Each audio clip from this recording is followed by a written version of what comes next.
एक गांव में रतन अपनी मां शीला और पत्नी शर्मिली के साथ रहता है। रतन दिमाग से कमजोर, आलसी और बुद्धू है। एक दिन सुबह के 8 बज गए। रतन की पत्नी शर्मिली ने उसे उठाया। शर्मिली, अजी सुनते हो, सुबह हो गई है, अब तो उठ जाए, सूरज सर पर चढ़ गया है, कब उठोगे? रतन, ये तो रोज होता है, मुझे सोने दो, मैंने तुमसे कितनी बार कहा है मुझे इस तरह मत उठाया करो। शर्मिली, इतनी देर तक कोई नहीं सोता है, सभी उठकर अपने अपने काम पर चले गए हैं। रतन, मैं रोजाना काम पर जाता हूँ और तुम दोनों की डांट भी खाता हूँ, इसलिए मेरा काम पर ना जाना ही बेहतर है। तभी उसकी माँ शीला वहाँ आती है। शीला, अरे उठ जा मेरे लाल, उठ जा, जीवन चलाने के लिए कमाना बहुत जरूरी है। रतन, और इस सूरज से कहो ये थोड़ा देरी से आया करे, अभी तो सोया था, करवट लेते ही तुम दोनों शुरू हो गई। ठीक है माँ, मैं काम पर जा रहा हूँ। शीला, जल्दी से नाश्ता कर और कुछ काम देख। रतन, माँ, आप मुझे छोटा बच्चा समझती हैं, लेकिन मैं बहुत समझदार हूँ, आज मुझे कोई भी पागल नहीं बना सकता है। हाँ शीला, ये बहुत अच्छी बात है, लेकिन फिर भी संभल कर जाना। शर्मिली, लेकिन ध्यान से जी, आपके भोंदूपने का सब लोग फायदा उठाते हैं। रतन गांव में काम तलाशने के लिए निकल गया। लाला दुकानदार, अरे आओ रतन, कहो क्या हाल है? रतन, अरे लाला जी, एकदम चकाचक, कुछ काम धाम भी कर लिया करो। लाला, क्या बोले जा रहा है रतन, पूरा पागल हो गया है क्या? यहाँ दुकान पर क्या झक मार रहा हूँ, काम ही पर हूँ। रतन, अरे लाला जी, थोड़ी सी जुबान फिसल गई, मैं आपके पास काम की तलाश में आया हूँ, मेरे लिए कोई काम हो तो बता दीजिए। लाला, सारा गांव जानता है कि तुम एक नंबर के भोंदू हो, मैं तुमको काम दे दूंगा लेकिन तुम नुकसान करके आ जाओगे। रतन, भोंदू होता तो क्या सुबह सुबह काम की तलाश करता, अब मैं समझदार हो गया हूँ और अब कोई नुकसान भी नहीं करूँगा। हाँ लाला, ये बात तो सही कही तूने। लाला मन में, दुकान में रखी रखी ये रजाइयाँ सड़ जाएंगी, इस रतन से यह काम ही करवा लेता हूँ। रतन मन में, लगता है मोटा बातों में आ गया। शर्मिली और माँ बिना बात के रोज ताने मारते रहते हैं, देखो मैंने कैसे अपनी बुद्धि चलाई। लाला, ये बहुत अच्छी बात है, मैं तुमको 2 रजाई देता हूँ, तुम इनको बेचकर आओ, और हाँ ध्यान रहे इन्हें 1000 रुपये का बेचना है, इससे कम में मत बेचना। दोनों रजाई बेचने के बाद तुम मुझे 2000 रुपये ला कर दोगे, फिर मैं तुम्हें आज की झाड़ी दूंगा। रतन, अरे वाह, आप बिल्कुल फिक्र मत कीजिए, मैं पूरे 1000 रुपये में बेच दूंगा। रतन दोनों रजाइयाँ उठाकर गांव में चला गया।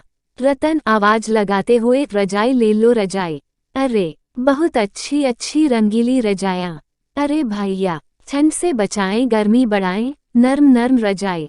आदमी, अरे ओ भैया, रजाई वाले रुको तो जरा, एक रजाई कितने की है भैया? रतन, पहले आप रजाई तो देख लीजिए, एकदम नर्म रजाई है और दाम भी बढ़िया है। आदमी, हाँ हाँ भाई, दिखाओ दिखाओ। रतन, ये देखो, ये बहुत अच्छी रजाई है, आप इसे लेकर चाहे रेगिस्तान में चले जाओ, बिल्कुल ठंड नहीं लगेगी, बता रहा हूँ ना, भरी सर्दियों में आपको इस रजाई की जरूरत पड़ेगी। हाँ आदमी मन में, रेगिस्तान में, लगता है यह आदमी एक नंबर का बुद्धू है, तभी यह इतनी बहकी बहकी बातें कर रहा है, इसका अभी बुद्धू बनाता हूँ। आदमी, अच्छा भाई, यह इतनी अच्छी रजाई है क्या? रतन, हाँ भाई, मालिक ने मुझे पूरे 2000 रुपये लाकर वापस देने को कहा है। आदमी, फिर तो मुझे ये दोनों रजाई दे दो, लेकिन मैं तुम्हें केवल इसके 1500 रुपये ही दूंगा। रतन, नहीं नहीं भैया, ऐसे कैसे? आदमी, अरे क्या हुआ, इससे ज्यादा पैसे मैं नहीं दूंगा, इतने में ही खरीद सकता हूँ। रतन, नहीं नहीं, मालिक ने बोला था कि 1000 में ही बेचनी है, इसलिए मैं 1000 में ही दूंगा। आदमी, क्या? आदमी मन में, लगता है बात बन गई। आदमी, तुम दोनों रजाई मुझे 1000 रुपये में दे दोगे? रतन, हाँ भैया, इससे कम में नहीं दूंगा। आदमी, ठीक है, ये 1000 रुपये लो और मुझे दोनों रजाइयाँ दे दो। आदमी रजाई खरीद कर चला गया। रतन, अरे वाह, मजा आ गया, पहला ग्राहक मिला और पहली ही बार में मैंने मुनाफे में रजाई बेच दी। मालिक ने बोला था कि 1000 रुपये में रजाई बेचनी है और 2000 रुपये लेकर आने हैं। लेकिन ये क्या, मेरे पास तो सिर्फ 1000 रुपये बचे हैं। अब मालिक को 2000 रुपये कहाँ से लाकर दूंगा। मेरा फिर से बुद्धू बना दिया। नहीं नहीं, शायद मालिक मेरा दिमाग देखना चाहते हैं इसलिए ऐसा कहा होगा। अब मैं 1000 रुपये के 2000 रुपये बनाकर ले जाऊंगा। रतन जेब में 1000 रुपये लेकर घूमता रहा लेकिन उसे कोई तरीका नहीं सूझ रहा था। रतन, मैं अब क्या करूंगा, मुझे कुछ समझ नहीं आ रहा। रतन, अरे भाई, तुमने एक आदमी को देखा जो रजाई लेकर जा रहा हो। आदमी, भाई, अभी थोड़ी देर पहले तुम ही तो रजाई लेकर जा रहे थे। रतन, अरे बुद्धू हो क्या, मैं किसी और की बात कर रहा हूँ। आदमी, नहीं भाई, नहीं देखा लेकिन क्या करना है, आज दोबारा से कोई बुद्धू बना गया क्या। रतन, भाई, वो मेरी एक रजाई फ्री में ले गया और बातों से बुद्धू बना गया। आदमी, उसकी कोई जरूरत नहीं है क्योंकि तुम तो हो ही बेवकूफ। लाला की दुकान पर। लाला, अरे आओ रतन, बहुत जल्दी ही तुमने दोनों रजाई बेच दी। लाओ मेरे 2000 रुपये दो। रतन 1000 रुपये दिखाते हुए, इतने ही मिले हैं लाला। आपकी रजाई काफी पुरानी हो गई थी इसलिए 1000 में ही बेचनी पड़ी। लाला, सच सच बताओ नहीं तो अच्छा नहीं होगा, मुझे बुद्धू बना रहे हो। रुको तुम। राका, जरा इस रतन से सच उगलवाना। राका, अरे लाला जी, इसकी अच्छे से खातिरदारी कर देता हूँ। हाँ। रतन, अरे क्या कर रहे हो, छोड़ो मुझे। राका ने बेचारे रतन की अच्छे से धुलाई कर दी। पिटने के बाद। रतन, लाला, इतनी खातिरदारी की क्या जरूरत थी। इसके बाद रतन घर जाता है। घर पर शर्मीली शिकायत करते हुए कहा था ना कि समझदारी से काम करना, आ गए ना बुद्धू बनकर। रतन, समझदारी से ही तो कर रहा था शर्मीली, लेकिन कमबख्त चाहते ही नहीं कि मैं समझदार बनूं। हाय हाय, बहुत दर्द हो रहा है। अगले दिन सुबह। रतन, मेरे लिए पानी लेकर आओ। शर्मीली, लेकर आती हूँ।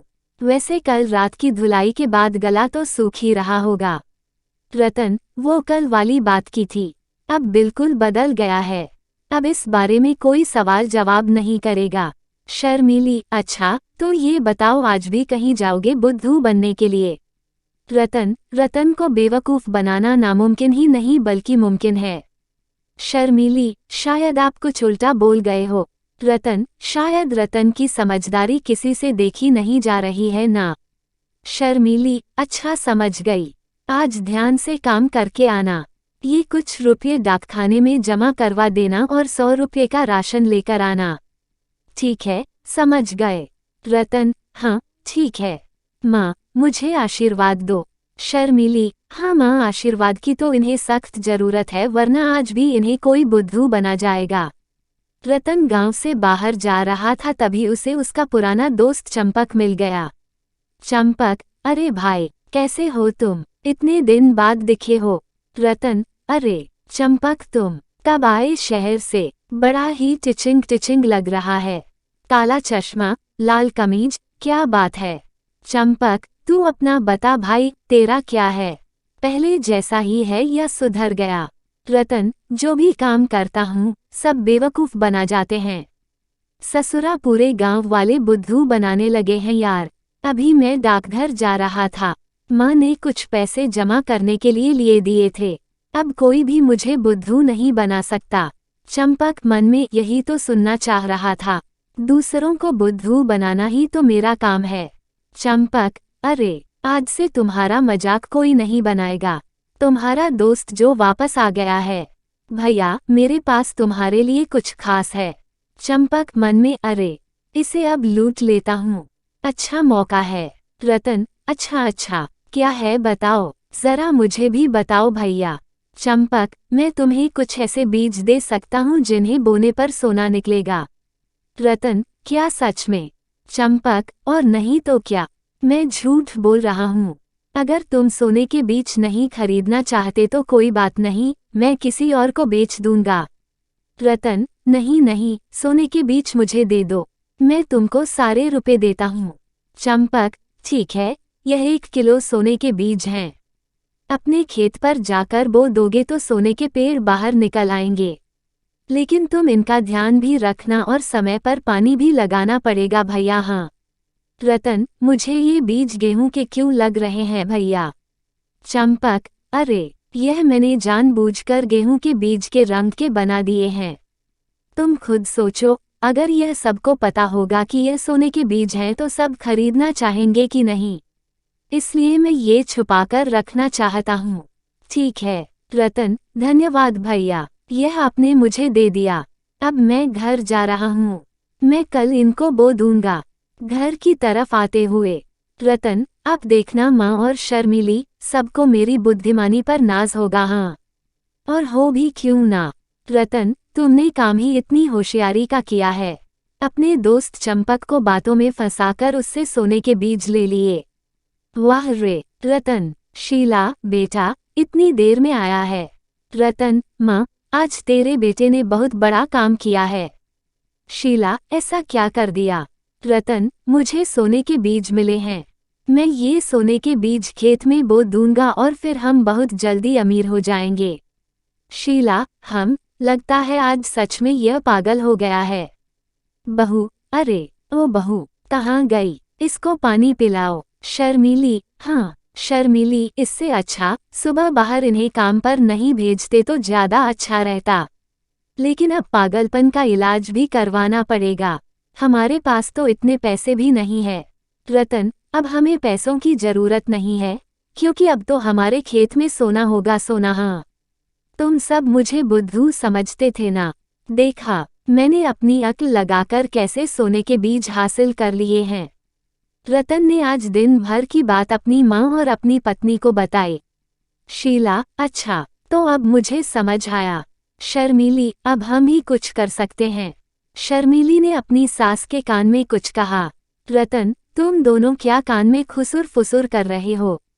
शीला, कुछ नहीं बेटा, मैं कह रही थी मेरे पास और भी सोने के बीज हैं। रतन, क्या मैं सच में? शीला, हाँ, मैंने छुपा कर रखे थे। अब कल मिलकर यह सोने के बीज खेतों में बो देंगे, जिसके बाद हमारी धरती सोना उगलेगी। रतन, मैं बहुत खुश हूँ। अब जल्दी से सुबह हो जाए बस। अगले दिन सभी खेत पर पहुंचे और पूरे खेत में गेहूं बो दिए, लेकिन रतन उसे सोना समझ रहा था, इसलिए उसकी खुशी का कोई ठिकाना नहीं था। शीला, अब सोने के बीज बो दिए हैं, लेकिन अब ये बात किसी को मत बताना। रतन, माँ, मैं किसी को नहीं कहूँगा। शीला, हमें खेत की सिंचाई, नराई करनी होगी और पशुओं से देखभाल भी करनी होगी। रतन, माँ, आप बेफिक्र रहो, मैं अब सारा काम खुद देख लूँगा। रतन खेत में मेहनत करने लगा। शर्मीली खेत में ही रतन को खाना देने आती। रतन ने अब सबसे बातें करनी बंद कर दी थी, इसलिए अब कोई भी उसका फायदा नहीं उठा पा रहा था। रतन सिर्फ अपने काम पर ध्यान दे रहा था और इसी तरह 3-4 महीने बीत गए। फिर एक दिन शीला खेत पर आई। रतन, हमारे साथ धोखा हुआ है माँ। शीला, क्या हुआ? सब कुछ ठीक तो चल रहा है। रतन, माँ, खेतों में देखो, सोने की नहीं बल्कि गेहूं की फसल है ये तो। शीला, फसल पकने वाली है, तुम इसके अंदर देखना, सोना ही निकलेगा। रतन, माँ, अब आप भी बुद्धू बनाने लगी हो। शीला, कई बार दूसरा हमारा नुकसान करके खुश होता है, लेकिन वह जानता नहीं है कि उसने अनजाने में ही हमारे लिए एक और नया रास्ता खोल दिया है। तुम फसल पकने तक का इंतजार करो। शीला चली गई। रतन फिर से काम पर लग गया। खेत में फसल का सारा काम हो गया, लेकिन खेत में गेहूं के ढेर लगे थे। शीला, बेटा, शायद हमारे साथ सच में धोखा हुआ है। यहाँ तो सोना नहीं है। रतन, नहीं माँ, मुझे समझ आ गया कि असली सोना यही है। अब से मैं यही काम करूँगा और कोई पागल भी नहीं बना पाएगा मुझे। इस बार पूरा परिवार खुश हुआ। रतन अब खूब मेहनत से खेती करने लगा और सभी खुशी खुशी रहने लगे।